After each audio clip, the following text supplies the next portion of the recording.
সবাইকে আমার নমস্কার জানিয়ে আমার প্রথম ভিডিও ইন্ডিয়ান ক্লাসিক্যাল মিউজিকের ওপরে আমি শুরু করতে চলেছি। মূলত তিন ধরনের মানুষের জন্য আমার এই প্রয়াসটা। এক ধরনের মানুষ হচ্ছেন যারা খুব সেলিব্রিটি, সবার সাথে মিলেমিশে শিখতে পারেন না বা অন্য অসুবিধা আছে তাদের জন্য। দু নম্বর হচ্ছে যাদের প্রচুর প্রতিভা ছিল ছোটোবেলা থেকেই, কিন্তু তারা সাংসারিক বা দৈনন্দিন চাপের জন্য সেটাকে চেপে রেখে রুটিনে ব্যস্ত হয়ে গেছেন। তাদের সময় অসময়ে তাদের জন্য তারা যদি শোনে তাদের ডেভেলপমেন্ট হবে। আর তিন নম্বর হচ্ছে যারা অর্থনৈতিক কারণে ইন্ডিয়ান ক্লাসিক্যাল মিউজিক কোনো প্রথাগতভাবে কারোর কাছে শিখতে পারেননি, তাদের জন্য আমার এই প্রয়াস, এই তিন ধরনের মানুষের জন্য।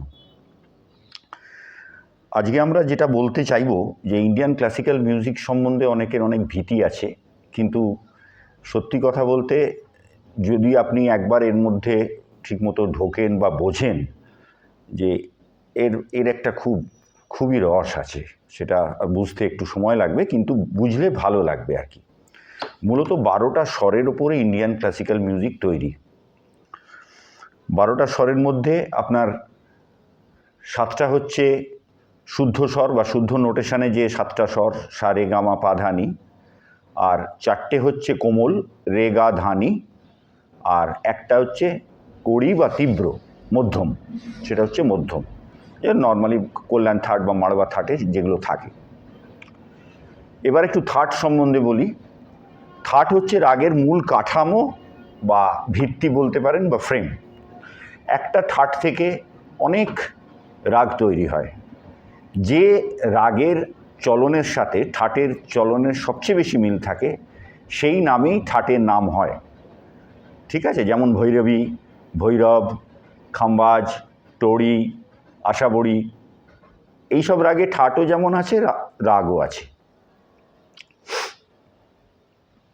এবারে মূলত 10টা থার্ড থেকে আমাদের যত ইন্ডিয়ান ক্লাসিক্যাল মিউজিকের যত রাগের উৎপত্তি হয়েছে থার্ড থেকে।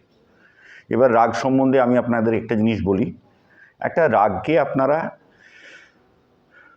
রাগ চিনতে গেলে 5টা বেসিক জিনিসের দরকার হয়।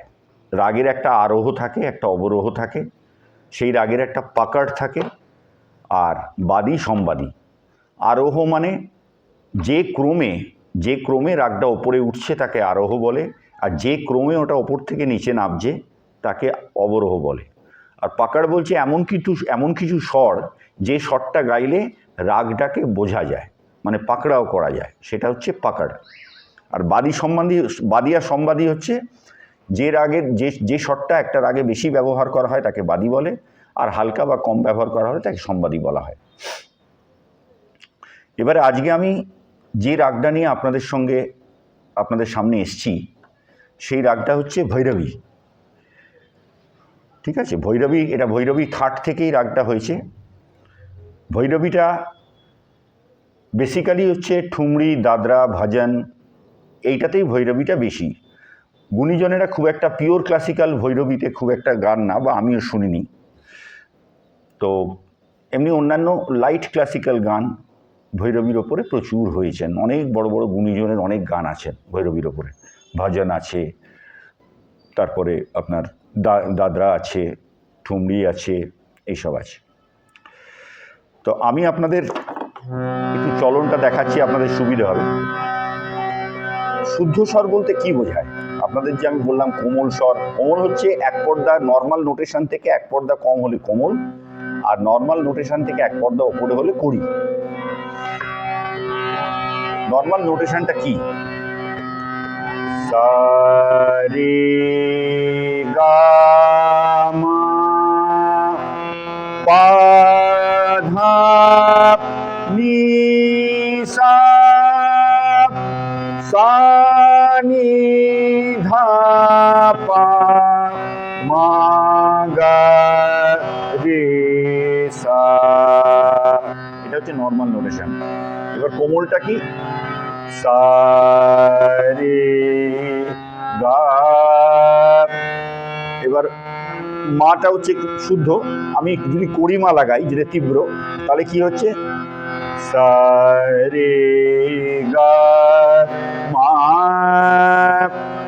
পা পায়ের কোনো শুদ্ধ কোমল কিছু নেই, এই মানে কোমল করি কিছু নেই। পাদা নি সা সা নি ধা পা মা গা রে সা। আমি উপর থেকে যখন নামলাম তখন ভৈরবীতেই নামলাম, মানে সবই কোমলেই নামলাম। এইটা হচ্ছে ভৈরবীর চলন, ঠিক আছে? তাহলে ভৈরবীর চলনটা কি হলো? সা রে গা মা পা ধা নি সা সা নি ধা পা মা গা রে সা। এটা আরোহ আর অবরোহ গেল। পাকার কি? মা গা সা রে সা ধা নি সা। এটা হচ্ছে পাকার। মানে গুণীজনেরা যখন ভৈরবী গাইবেন, ভৈরবী গাওয়ানের মধ্যে কোথাও আপনারা এই স্বরগুলো দেখতে পাবেন বা এইভাবে আসা যাওয়াটা দেখতে পাবেন, তাহলেই বুঝতে পেরে যাবেন যে এটা ভৈরবী। আমি এবার একটু ভৈরবীতে আপনাদের দেখিয়ে দিচ্ছি কিভাবে আপনারা আলাপ করবেন, বিস্তার করবেন। সা রে গা মা পা ধা পা পা ধা নি ধা পা ধা মা পা গা মা গা গা মা নি ধা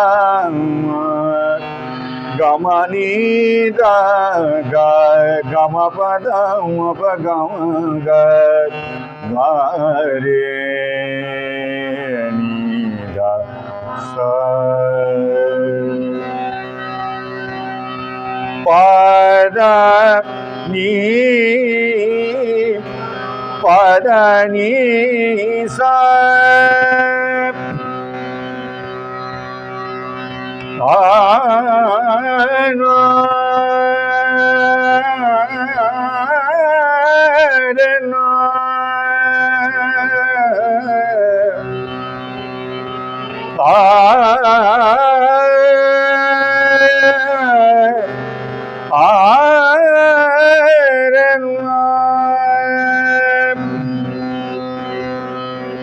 দেখুন, আমি এবারে একটা শুদ্ধ রে টাচ করে একটু অন্য সুরে যাচ্ছি।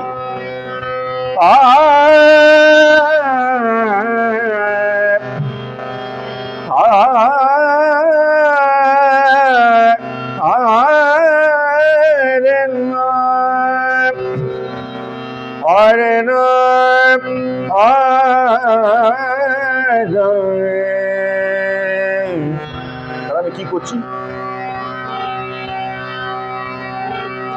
নি নি সা নি সা রে সা নি সা নি নি সা নি ধা পা গা গা মা পা ধা মা পা গা মা গা গা মা নি ধা গা গা মা সা নি গা গা মা ধা ধা রে নি ধা সা রে গা রে সা।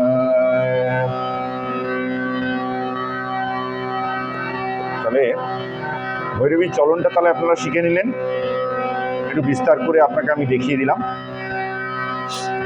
পাকারও বলে দিয়েছি। আপনারা সেইভাবে প্র্যাকটিস করে যান। আমি আবার আমার নেক্সট ভিডিওতে ভৈরবীর ওপরে গানটা, একটা গান আপনাদের শেখাবো, কিভাবে সারগাম করতে হয় দেখাবো। এইভাবে আমি একটা একটা করে রাগ কমপ্লিট করে আপনাদের শোনাবো, শেখাবো। ঠিক আছে? তাহলে আজকে এই পর্যন্তই থাক। নমস্কার।